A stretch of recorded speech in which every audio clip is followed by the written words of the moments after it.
Taylor Caldwell.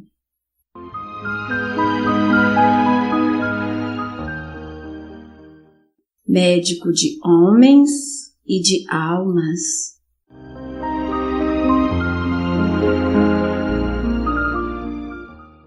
Segunda parte, capítulo 22.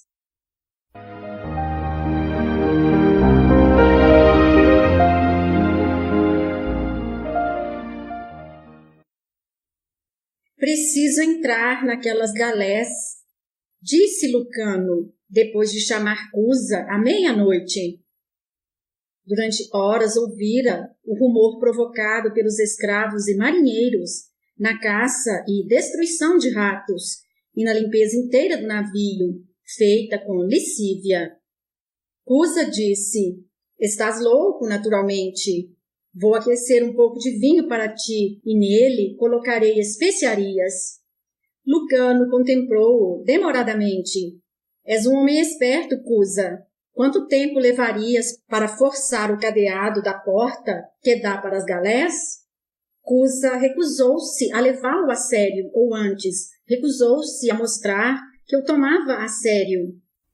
"Forçar um cadeado, Lucano? Eu?" E riu-se divertido.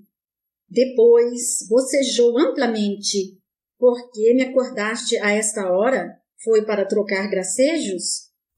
"Seu grego velhaco", disse Lucano, "és um especialista, sem dúvida alguma, nisso de forçar cadeados. Não havia cofre ou arca ou armário que estivesse seguro contra a tua curiosidade em Antioquia. Dizes que Calíope é uma mexeriqueira, mas tu és o pior de todos os mexeriqueiros. Eu costumava observar-te com admiração, confesso, a uma certa distância, quando era criança. Lembro-me bem de teus talentos. Não precisas mostrar-te tão ofendido." Prestou atenção por uns momentos. Os guinchos dos ratos perseguidos terminaram, e o navio estalava e gemia, balançando-se languidamente. Apenas os apelos do vigia podiam ser ouvidos aqui e ali. Lucano começou a meditar em voz alta. O navio dorme, a não ser pelos escravos das galés e pelo vigia e oficiais de convés. Segundo minhas observações no passado, Cusa, acho que poucos momentos serão suficientes para que abras aquela porta no interior do navio e me permitas entrar ali com meus remédios. Agora Cusa estava grandemente alarmado. "Senhor, imagina se tu próprio te contagiares.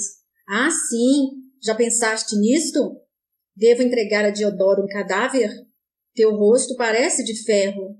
Consideremos os aspectos mais práticos da situação.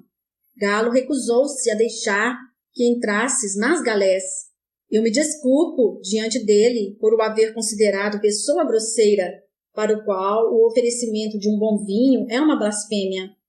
Ele tem o comando supremo neste navio. Se o vigia me descobrisse às voltas com o cadeado, o comandante me poria a ferros, e isso seria apenas o que eu mereceria. Tu e ele, então, manteríeis um silêncio de gelo, enquanto eu teria que me conformar, esperando pelo dia em que chegássemos, e então eu fosse arrastado para a prisão. Sim, sim." E ele erguia a mão delicada. "Compreendo que te arrogarias a culpa. Galo, porém, não iria colocar Lucano, o filho de Diodoro, a ferros. Poderia confinar-te em teus aposentos, o que ele devia ter feito desde o momento em que começamos a viagem. Tenho mulher e filha. A expectativa de prisão por violação das leis marítimas não me seduz. Pensa na minha esposa e minha filha, Lucano." O jovem tornou-se impaciente. "Pensei em tudo", disse. "Irei contigo até a porta, e se formos apanhados, direi ao comandante que te obriguei sob as mais ferozes ameaças, e então podes pedir ao homem que te proteja contra a minha loucura. Se os ferros ainda forem o resultado, Diodoro te libertará num abrir e fechar de olhos." "Duvido!" exclamou Cusa. "Sabeis bem como ele respeita a lei." O rosto de Lucano iluminou-se e ele estalou os dedos. Traze Cipião, o mais jovem dos centuriões. A esta hora, depressa, Cusa. Teus argumentos aborrecem-me. Sacudindo a cabeça melancolicamente, Cusa deixou a cabina fumacenta e depressa voltava com Cipião, que, embora de rosto avermelhado pelo sono e com os olhos inchados e remelosos, tinha envergado primeiro sua armadura, elmo e espada, como convém a um soldado. Levantou o braço direito em saudação a Lucano, que retribuiu o cumprimento. Senta-te a meu lado, meu excelente Cipião, disse ele. Quero conversar contigo. Cusa ficou junto da porta, ouvindo, coçando-se sob a túnica de noite e cheio de ansiedade. Cipião, disse Lucano, como soldado, não tens os marinheiros em alto conceito, não é mesmo? Senhor, como soldado, eu os desprezo. Servem apenas para manobrar navios de guerra, colocando-os em boas posições para que os soldados possam atacar. Os olhos negros de Cipião começaram a brilhar com interesse, mas, militar que era, não perguntou por que Lucano o mandara chamar à meia-noite. Lucano, para ele, era um procurador daquele homem poderoso, Diodoro, cujo nome todos os soldados reverenciavam. Marinheiros são tão arrogantes, disse Lucano, suspirando. Sabes que Galo esta noite ameaçou-me fechar-me em meus aposentos porque eu demonstrei opinião diferente da dele? Gritou comigo e disse que ele era um rei neste navio. Cipião sentiu-se ultrajado. Ele falou assim contigo, senhor? Contigo, o filho de Diodoro Cirino? Não podia acreditar em coisa tão monstruosa. Lucano tornou a suspirar. Fez isso, e na presença de seu escravo. Na presença de seu escravo, o rosto jovem de Cipião escureceu, e ele levou a mão ao punho da espada, fazendo movimento como que para se levantar. Vamos, gemeu Cusa, atirando as mãos para a frente. Quem é agora o grego velhaco? Lucano ignorou. Sou médico, Cipião, e seguramente um médico é mais inteligente do que um simples comandante de navio cargueiro e, sem dúvida alguma, vale muito mais. A peste a bordo. Ouvindo isso, Cipião empalideceu e sentou-se de novo, lentamente. A não ser que eu examine as galés, o navio inteiro ficará contaminado e talvez nós pereçamos. Já viste casos de peste, Cipião? Ah, é uma coisa das mais horrorosas. As glândulas distendem-se, ficam cheias de pus, os corpos apodrecem, vomita-se sangue e a tosse é sangue. A pessoa, em delírio, se arrisca às mais perigosas situações. É o que nos espera a todos, morte. Há poucas possibilidades de sobrevivência quando se contrai a peste. Mas aquele comandante de cabeça de marionete se recusa a permitir que eu trate e detenha a doença. Não é uma coisa incompreensível? O soldado jovem e simples estava incrédulo. Mas que se pode esperar de um miserável marinheiro, senhor? Ele ia se excitando. Posso falar? Perguntou Cusa. Não podes, respondeu Lucano rapidamente, enquanto Cipião dirigia a Cusa um olhar ameaçador. Naturalmente, como médico e homem de nobreza e família, desejas ignorar as ordens desse comandante de cabeça de suíno, disse Cipião, fervendo de cólera. Cipião, és um jovem de compreensão das mais agudas, disse Lucano com admiração.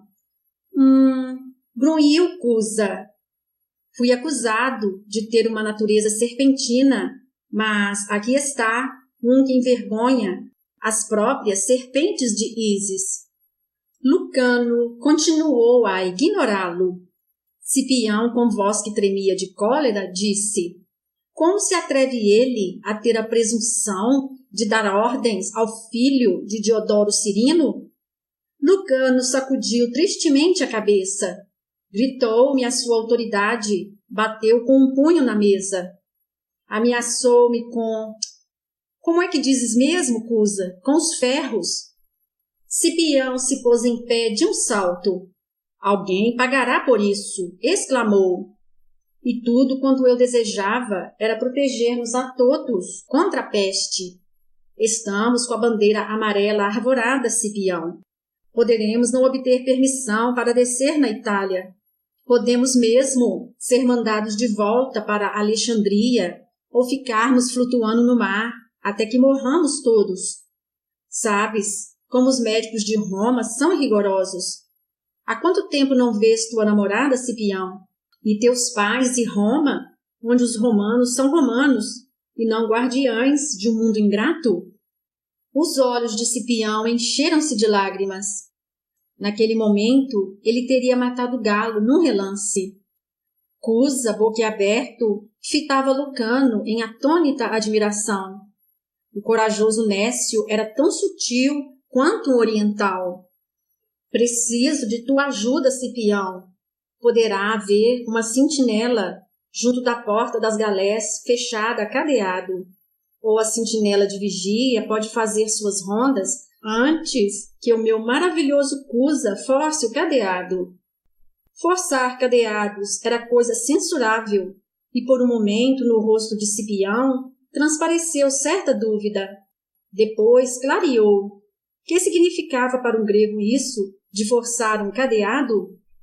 Assim, disse Lucano, com gesto da mão, tudo quanto precisas fazer, Cipião, é dizer que não tens sono, ou que te ordenei que me guardasses essa noite, porque sou homem muito nervoso e sujeito a pesadelos. Assim irás perambular com ares desconfiados pelo navio. Irás até a porta das galés e descobrirás para mim se tal porta está guardada. Depois distrairás a sentinela enquanto Cusa força o cadeado. Preciso apenas de 1 ou 2 horas. Cusa te dirá quando sairmos das galés. Ele é um homem medroso naturalmente e não se aventurará a entrar lá. Ser pusilânime nada tem a ver com isso, exclamou Cusa. Trata-se de respeitar a lei. Lucano o olhou ainda com mais tristonho ressentimento. Cusa, esqueceste o que significa ser um soldado de Roma, que é executora da suprema lei? Nós somos a lei, disse Cipião, lançando a Cusa um olhar furibundo e imobilizante. Pensas que as ordens de um marinheiro são mais importantes do que nós? Cusa, porém, apenas olhava com piedade para ele, pois o via como vítima de um plano que ele considerava não só perigoso como abominável. Ordeno-te que guarde silêncio, Cusa, disse Lucano. Silêncio, disse Cipião. Ouviste o que o teu senhor falou? Sim, mas ele não te disse. Lucano interveio. Agora tudo está muito silencioso, Cipião. Recebe meus agradecimentos e vai. Não desejamos chegar bem e depressa à nossa pátria? E a ferros, disse Cusa desesperado. Vai também, Cusa, e traze aquela tua pequena bolsa de couro preto, com aquelas excelentes ferramentas para forçar cadeados, que provavelmente compraste de algum ladrão, disse Lucano sorrindo. E trata, Cusa, de não fazer qualquer tentativa para choramingar acovardados receios aos ouvidos de um soldado de Roma, quando estiveres longe de meus olhos. Senhor, disse o jovem centurião altivamente, um romano é surdo para a conversação de um liberto. Cusa voltou sozinho com sua bolsa preta. Lucano estava ocupado em examinar o conteúdo de seu estojo médico. Naturalmente, disse Cusa, com amargura, mandarás algum vinho fino para Cipião, a fim de consolá-lo, quando o comandante o puser a ferros, e esquecerás de mandar-me do mesmo vinho. Tu te preocupas demais, Falou Lucano. Estava alerta e enérgico, como que renascido. Suas faces se mostravam rosadas e seus olhos faiscavam de satisfação. Nunca pensei que meu aluno chegasse à degradação das mentiras, falou Cusa. Lucano verificava seus bisturis. Jamais cheguei a dizer uma só mentira, falou. Não, evidentemente não. Tu és um sofista. Prezando as virtudes, isso faz de ti também um estoico. És um homem de muitos recursos, Lucano, e confesso que havia subestimado o veio de vilania que há em ti. E assim como teu professor, confesso que estava cheio de ilusões, o que foi uma grande tolice de minha parte. Grande tolice, concordou Lucano com um sorriso juvenil. Cipião voltou, irradiando satisfação. A porta das galés não está guardada, senhor. Evidentemente, não o considero necessário. Quanto à sentinela, descobri que se trata de agradável pessoa de meu conhecimento, da qual fui instrutor em assuntos militares.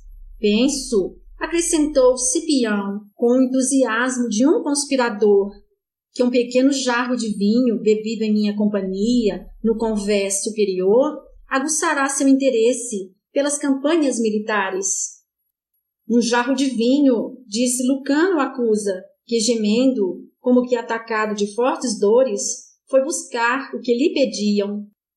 Cipião descobriu com alegria que o jarro estava cheio e lá se foi para o seu trabalho de distrair a sentinela, mantendo-a quieta.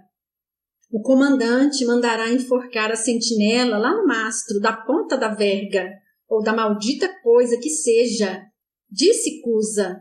Isso, naturalmente, não te preocupará. Esqueceste o oficial de serviço no convés superior. Cipião é um jovem e inteligente oficial, disse Lucano, pondo comentário de parte. Ele, como tu, ama a tagarelice e conhece todos os oficiais de bordo. Assim conversarão alegremente entre eles. Como se deve sentir solitário o que está de serviço com o mar tão calmo? Vamos, dentro de 3 horas amanhecerá. Espera um momento. Preciso de 2 baldes para água.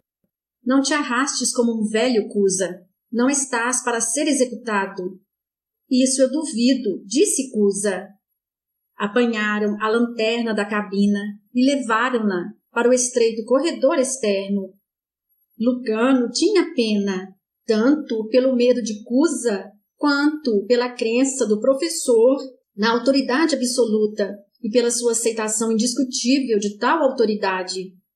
Embora o comandante tivesse direito de vida e morte sobre as pessoas que estavam no navio, por amor destas mesmas pessoas, em face de elementos caprichosos e imprevisíveis, quando o perigo estava sempre presente, havia, ainda mais importante, uma lei moral que um homem não tinha o direito de ignorar.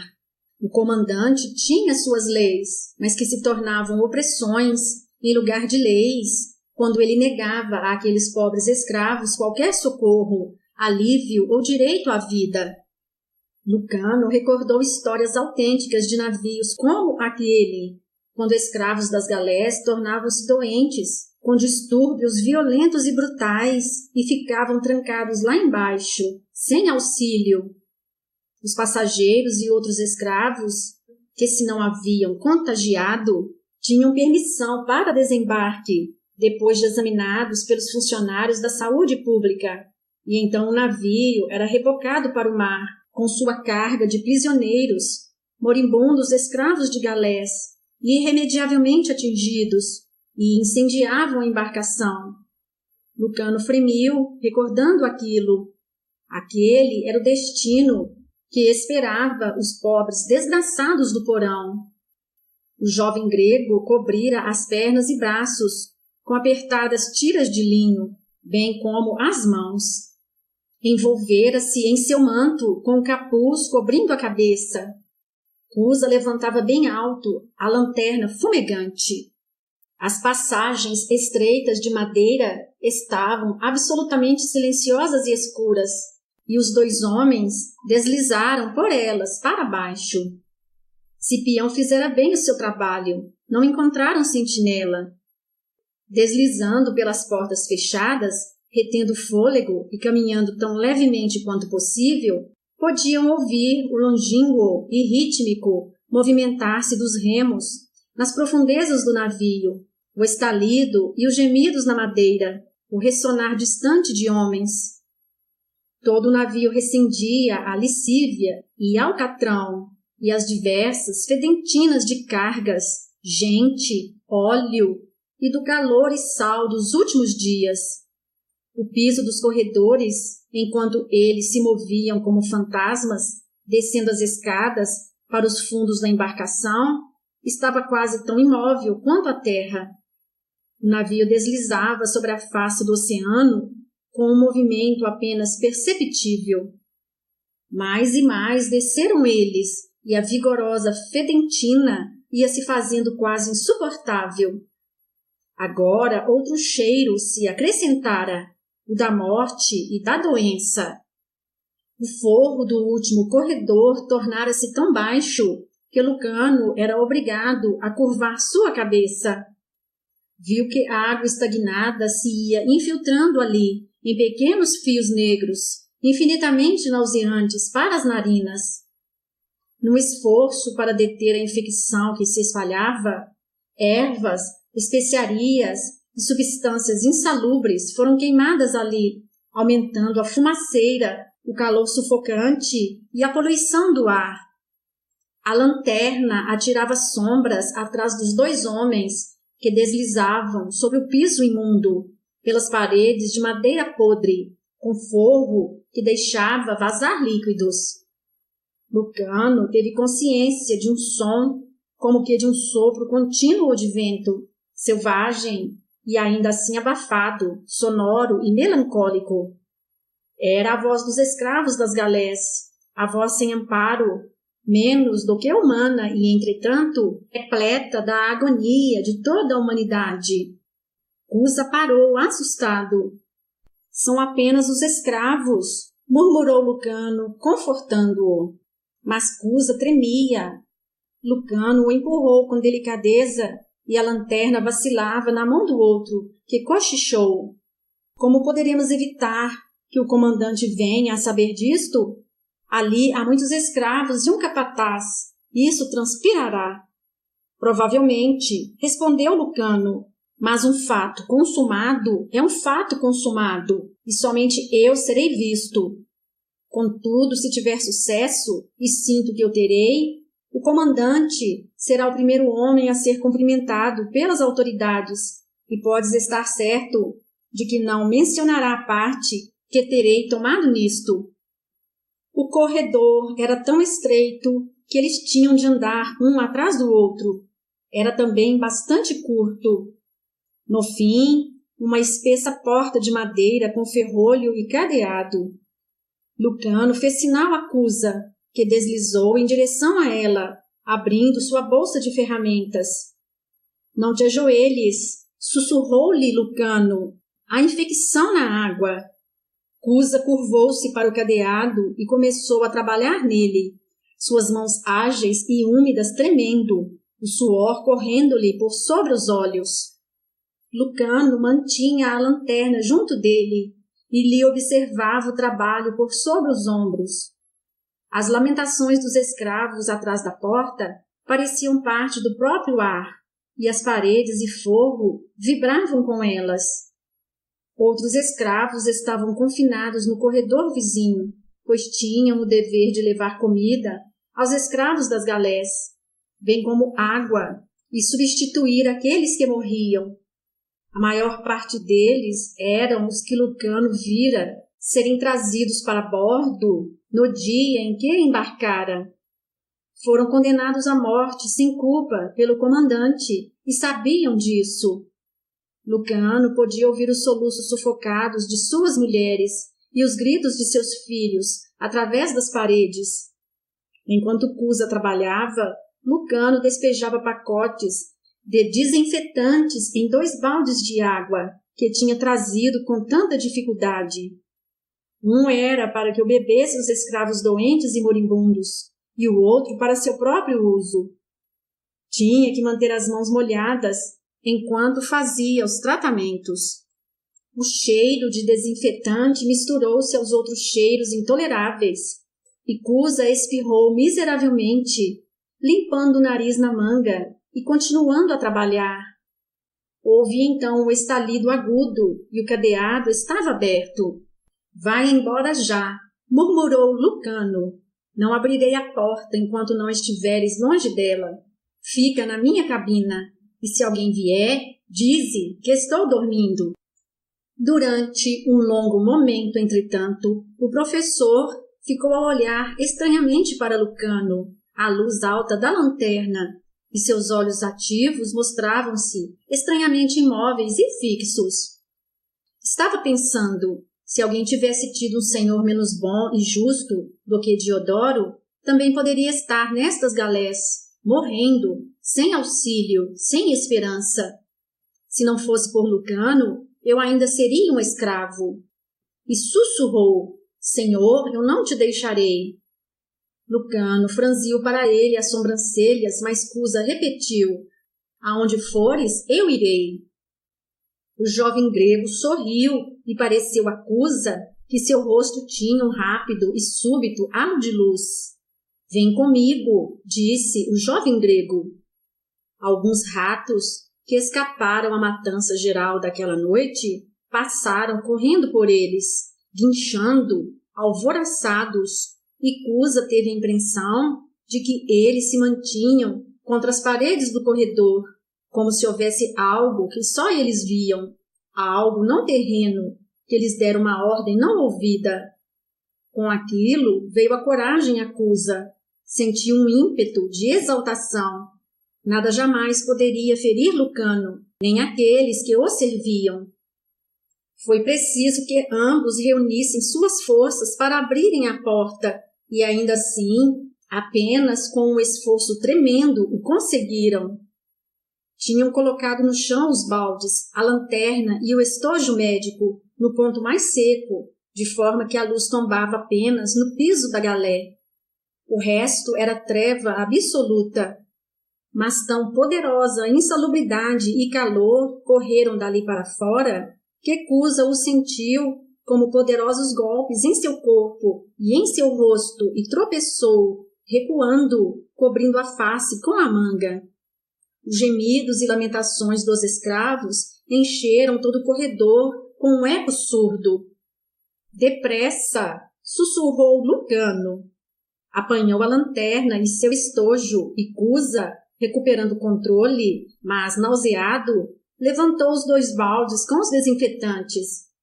Lucano dirigiu a luz fraca da lanterna para as galés e Cusa o seguiu. A porta rodou, fechando-se atrás deles, pesadamente, pois o navio jogava um pouco pela força do mar. Lucano se havia preparado para uma cena de desolação, mas aquilo ficava para além da sua imaginação, quando ele devagar foi iluminando a galé. Apenas pequenas e altas vigias descobertas admitiam ali alguma luz que vinha do céu estrelado, mas sem lua, e da fosforescência do mar. Não se podia chamar luz aquilo, e sim sombras de luz, como o reflexo das asas das mariposas. E naquela iluminação erradia, assistida pela pálida luminescência de remos que saíam através das vigias e pelos raios bailarinos da lanterna, Lucano pôde ver homens nus e barbados em seus bancos, homens acorrentados, agrilhoados, brancos, pretos, amarelos e morenos, as cabeças baixas, os olhos fechados de dor, os peitos arquejantes, costelas e ossos visíveis sobre a pele esticada.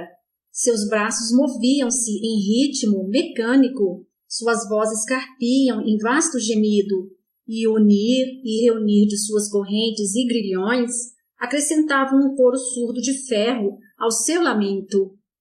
Ao longo das paredes próximas da porta estavam os mortos e os moribundos empilhados, os que ainda viviam, os que tinham acabado de morrer ou que estavam mortos havia horas, os rostos semelhantes a crânios rijos, à luz incerta. O capataz, ele próprio escravo e criminoso, caminhava de cá para lá entre as fileiras de remadores, o chicote estalando, os olhos arregalados de terror. Parou ao ver Lucano e Cusa e ficou calado, umedecendo os lábios. Lucano teve a impressão de que aquilo era uma cena do inferno, cheia de espectros torturados, impregnada com as fedentinas que só uma cavidade carnal pode expelir. Riachos profundos e imundícies, negros como serpentes rastejantes, movimentavam-se de cá para lá, com o balanço do navio, correndo pelo piso. Havia vômitos de sangue, fezes sangrentas foram expelidas no chão, bem como urina contaminada. O capataz voltou a si de seu espanto ao ver os dois intrusos. Pensou que fossem fantasmas, pelas suas roupagens brancas. Então adiantou-se para eles, amedrontado. Lucano disse, imediata e calmamente: sou médico e preciso de tua ajuda, e ele é o meu assistente. Não temos nomes, devemos trabalhar depressa. O homem ficou ali a olhar, tão despido quanto os outros escravos. Lucano lhe fez sinal impaciente. Devemos trabalhar, repetiu, ou todos morrerão. Toma este balde e dá um gole desta água a cada homem. Em sua voz ressoava autoridade, e o capataz agarrou o balde, recuperando-se da surpresa. Mas foi o primeiro a tomar um gole. Lucano e Cusa, nesse meio tempo, molhavam o rosto e as mãos com o conteúdo do outro balde, e Cusa molhou também as pernas. Enquanto o capataz obedecia, Lucano examinava os que ainda estavam vivos, morrendo junto dos já mortos. Os que não pareciam estar no fim, ele separava para a parede oposta, encostando-os nela. Os que já não podiam ser ajudados, deixava que ficassem com seus companheiros imóveis. Era, sem dúvida, a peste mortal. Os fígados dos doentes mostravam-se imensamente inchados, suas línguas entumecidas e cobertas de uma grossa capa branca, as peles febricitantes. Bubões erguiam-se, intumescentes de sangue e pus, nas regiões inguinais latejantes. As pernas dos doentes tinham sangue, que escorria do reto, e sangue corria da boca de outros. Alguns bubões já haviam estourado, e seu conteúdo corria pelos corpos dos homens. O coração de Lucano subiu-lhe à garganta, soluçante de piedade. Não havia tratamento efetivo para os já atingidos, apenas algum alívio para seus sofrimentos. Rapidamente abriu seu estojo e tirou dele pequenas bolsas contendo fortes sedativos em frascos. Em cada boca arquejante derramou um pouco do líquido.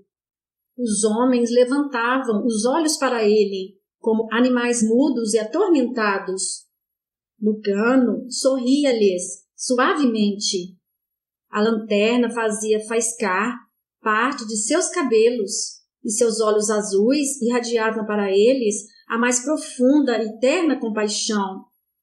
Os lábios inchados dos homens moviam-se silenciosamente. Um ou dois, inconscientemente, estenderam as mãos para as roupas do jovem, pois sentiam sua dor e seu amor por eles. O capataz voltou com um balde vazio e olhou para Lucano, com olhos estranhos e dilatados. Cusa tornou a encher o balde com água de um tonel que ali estava, e a um gesto de Lucano, deitou nele novo remédio. Lucano disse ao capataz: a cada hora que se passar, dá a cada homem um gole da água deste balde. Amanhã, baldes iguais para os que não estão atingidos serão colocados do lado de fora da porta. Manda que o escravo que abre a porta os traga para dentro. E haverá também baldes de água, marcados com sinal vermelho, contendo desinfetante. Os que estiverem bem devem molhar o corpo, com intervalos frequentes. Procura e mata todos os ratos imediatamente e atira seus corpos pelas vigias. Sim, senhor, murmurou o capataz. Olhava Lucano com respeitoso temor. Sorriu, um sorriso trêmulo. Senhor, foi como se um Deus tivesse entrado aqui. Bebi o teu remédio e vida nova entrou em mim, como nos escravos das galés. Foi Cusa quem percebeu que os homens já não se lamentavam. À luz da lanterna podia ver dezenas de olhos dirigidos para Lucano, que os socorreram, e eram olhos de homens que subitamente adquiriram esperança naquele buraco fétido e pobre.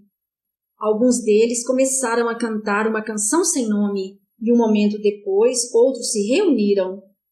Era um canto de ação de graças, de gratidão, mesclado com o sibilo e o estalido dos remos.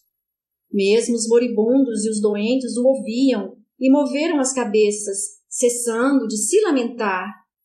O rosto grotesco de Cusa mantinha uma expressão iluminada, enquanto auxiliava Lucano. Não havia escravos naquele buraco úmido, todos eram homens. Bom, disse Lucano abstraidamente. Estava em pé, entre os destroços dos doentes, dos moribundos e dos mortos, e para Cusa, realmente, ele tinha um aspecto de um deus conquistador. Havia pendurado a lanterna num gancho de ferro gotejante. Suas vestes estavam manchadas de sangue e sujeira, mas seu rosto era radioso, e disse ao capataz: no convés, 2 cobertas acima, há vigias e janelas bastantes. Manda 2 ou 3 dos remadores removerem os corpos daqui e atirá-los sem muito alarde no mar. Isso não pode esperar até amanhecer. Os mortos são o perigo. O capataz encolheu-se. Senhor, estou proibido, como todos esses remadores, de deixar as galés. Se isso não for feito, todos morrerão, disse Lucano severamente. Movei-vos o mais silenciosamente possível. Não sereis ouvidos. Isto tem de ser feito. É minha ordem. O capataz relutou, depois viu a luz autoritária nos olhos de Lucano e não mais pôde hesitar, pois era como se um deus lhe desse ordens. Chamou 2 ou 3 dos homens mais confiáveis e soltou-lhes os grilhões. Os homens ergueram-se de seus bancos ásperos, rígidos e enfraquecidos e adiantaram-se cambaleando. Começaram a erguer os mortos sobre os ombros, seus próprios corpos ensopados de suor misturado ao desinfetante. 1 ou 2, reconhecendo entre os mortos os rostos de amigos, soluçaram alto. A porta abriu-se para trás e os escravos, com sua lastimável carga, deslizaram para fora. Um por um, enquanto Lucano continuava a tratar dos doentes, os mortos foram silenciosamente removidos. O navio balançava e murmurava por todo o seu madeiramento. Quando o arquejante capataz tornou a se aproximar dele, Lucano disse: deves também molhar as paredes e o forro com este desinfetante. Lembra-te das minhas ordens. É a vossa única possibilidade de sobreviver. O capataz disse com voz abafada: Senhor, estive pensando. Os que atiramos ao mar foram mais felizes do que nós. Sim, falou Lucano, franzindo as sobrancelhas. Apesar disso, alguns entre vós serão eventualmente libertados, depois de terem cumprido as suas sentenças. Quanto aos outros, enquanto viverem, terão esperança. E disse apaixonadamente: pensas que sou mais afortunado do que vós? Digo-te, todos os que vivem estão condenados. Os doentes e os moribundos adormeceram subitamente amontoados. Nos rostos de alguns havia um grande alívio das dores e uma paz em suas faces barbudas e sujas. Cusa ficou a olhar para eles com medo. Não há esperança para esses, falou Lucano, pesaroso. Mesmo sobre os métodos efetivos de tratamento, a peste é quase sempre fatal. Sua sombra aparecia alta nas paredes e dava a impressão de ser alada. Ao capataz, ele deu o resto dos frascos, ainda não abertos, e disse: tem misericórdia, pois és um homem. Dá a cada um dos doentes e dos moribundos um gole disto a cada 3 horas, para que eles possam morrer em paz, sem dores. Parou e depois, involuntariamente, disse: que Deus vos acompanhe. E não foi realmente ele quem falou, mas Sara através dele. Repetia mecanicamente as palavras da moça, vendo de novo o rosto dela diante de seus olhos. Reteve o fôlego com um som áspero e fez sinal a Cusa, que apanhou a lanterna do forro e ergueu do chão o estojo médico. Tinha trabalho a fazer. Precisava destilar mais desinfetantes e remédios, sozinho em sua cabina, de forma que os escravos tivessem o fornecimento necessário. Cipião e Cusa, de certa maneira, poderiam deixar os baldes à porta pela manhã. Com o professor, ele abriu a porta. As vozes dos escravos ergueram-se atrás dele, numa vaga estática de trêmula alegria, e foi sob aquele som, como uma prece em uníssono, que fechou a porta e tornou a trancar o cadeado. Então Cusa inclinou-se, ergueu a fímbria da túnica de Lucano e beijou-a em silêncio. 3 dias depois, o comandante chamava Lucano à sua cabina, e Lucano obedecia, depois de dizer palavras que aliviaram a ansiedade e o medo de um aflito Cusa. A culpa é minha, ninguém estava comigo, disse ele confortadoramente. O rosto de Galo era um amplo sorriso. Senta-te, digno Lucano, exclamou ele para espanto do jovem grego, que vinha preparado para qualquer acontecimento calamitoso. Vinho, sim, vinho. Hoje sinto-me um homem feliz, meu querido amigo, um homem muito feliz. Lucano provou o vinho que o comandante lhe dera, com uma reverência de encantada cerimônia, e olhou para o rosto bem-humorado do homem, no qual os olhos dançavam triunfantes. O comandante sentou-se em lugar oposto ao dele, as grandes mãos abertas sobre os joelhos, e ficou a olhar zombeteiramente para Lucano. Sacudiu um dedo como um pai amistoso que advertisse o jovem médico. Todas as tuas sombrias profecias, exclamou. Ah, se não fosses o filho de Diodoro Cirino, eu riria de ti. Mas és jovem e sem experiência, desgraças que o tempo curará. Estava exuberante e Lucano se sentia perplexo. Tens boas notícias? Aventurou ele. Vindas do porto em que tocamos rapidamente na noite passada? Não tocamos no porto, disse o comandante. Uma pequena embarcação remou até nós, trazendo cartas. Uma é para ti. Aqui está, sobre a mesa. Não temos permissão para tocar nos portos. Se levantamos a bandeira amarela, mas a bandeira está sendo arriada hoje. Gritava de alegria, batia nas próprias coxas e abria amplamente a boca num sorriso para Lucano. Depois sacudiu a cabeça, o ar tolerante. Vós, médicos, mesmo meu primo se enganou. Não havia peste a bordo. Sabes que todos os que apanham a peste morrem, mas mesmo os escravos das galés, que foram atingidos, ficaram bons, e há 3 dias que a doença não aparece entre eles. Estás ouvindo, jovem senhor?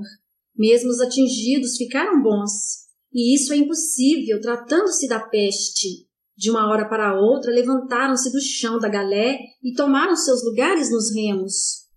bateu de novo nas coxas e mugiu alegremente em seu alívio. E nenhuma só morte em 3 dias. Não era absolutamente a peste. Lucano estava incrédulo. Não é possível, exclamou ele, e quase se traía, mas acrescentou: teu Príamo é excelente médico, não se podia ter enganado. Já tinha visto a peste antes. Sentia sua autoconfiança grandemente abalada. Seria possível que tanto ele como o Príamo tivessem cometido um erro? Recordou-se dos rostos dos mortos e dos que morriam sob seus olhos. Viu de novo os bubões, sentiu o cheiro do vômito vermelho e o ardor crescente da febre. Sacudiu a cabeça em absoluta perplexidade. Os doentes e os moribundos não tinham mais possibilidade de cura. Entretanto, haviam sobrevivido, recuperado rapidamente a saúde, retornando ao bem-estar. Algo impossível acontecera. Não era trabalho dos remédios que deixara para os que estavam irremediavelmente perdidos. Aquilo não passava dos opiatos comuns que aliviavam a agonia do moribundo. O desinfetante podia ter tido sua parte na prevenção de novas infecções da peste, mas mesmo isso era com frequência inútil diante de tanta virulência. Entretanto, os doentes e moribundos viviam. Lucano tornou a sacudir a cabeça estonteado e pensando: que espécie de médico sou? A única explicação para isso é estar meu diagnóstico errado. Mas os bubões, as hemorragias do reto e dos pulmões, poderia por acaso tratar-se de alguma outra doença ainda desconhecida com os sintomas da peste? De uma hora para outra, os que estavam aparentemente doentes e moribundos levantaram-se do chão e estavam curados. Disse o comandante jubiloso. Estendeu a mão e deu uma palmada no ombro de Lucano e sacudiu-se em riso, muitas e muitas vezes. Falei com o capataz e sabes como são supersticiosos aqueles animais. Jurou-me que Apolo e um de seus assistentes brilhantes, como a luz, entraram através da porta fechada cadeado e trataram dos moribundos e eles se curaram. O comandante sacudiu a cabeça divertido. Ah, bem, deixemos que os pobres desgraçados tenham seus sonhos. É tudo quanto têm. Sim, disse Lucano, levantando-se, é tudo quanto temos.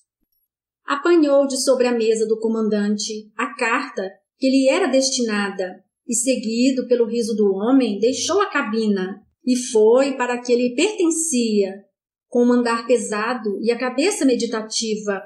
Que isto te sirva de advertência, disse a si próprio com severidade. Não faças julgamentos precipitados. Encontrou Cusa na cabina, que tremia, na expectativa de ser apanhado e atirado aos ferros. Lucano sorriu-lhe, um sorriso fraco. Não tenhas medo, disse. Tudo está bem. E contou-lhe a conversa com o comandante. Cusa ouviu e seu rosto alerta fez-se grave e imóvel. Fixou os olhos em Lucano, com a mais estranha das expressões. É o que suspeitei, murmurou, e antes que Lucano pudesse evitá-lo, caiu de joelhos e encostou a cabeça nos pés do jovem, para espanto deste. Não, não, disse Lucano. Eu não os curei, meu bom Cusa. Não se tratava de peste, afinal. Cusa, porém, beijou-lhe os pés e nada disse. Lucano ergueu-o, tentando rir. Tenhamos juízo, falou. E, apanhando a carta vinda de Roma, pôs-se a lê-la. Era Íris quem lhe escrevera. Então Lucano soltou um grande grito de desgosto e desespero, e quando Cusa correu para ele, o moço atirou-se nos braços de seu professor, chorando desabaladamente. Fim do capítulo. Minha alma glorifica o Senhor. Meu espírito se alegra em Deus, meu Salvador,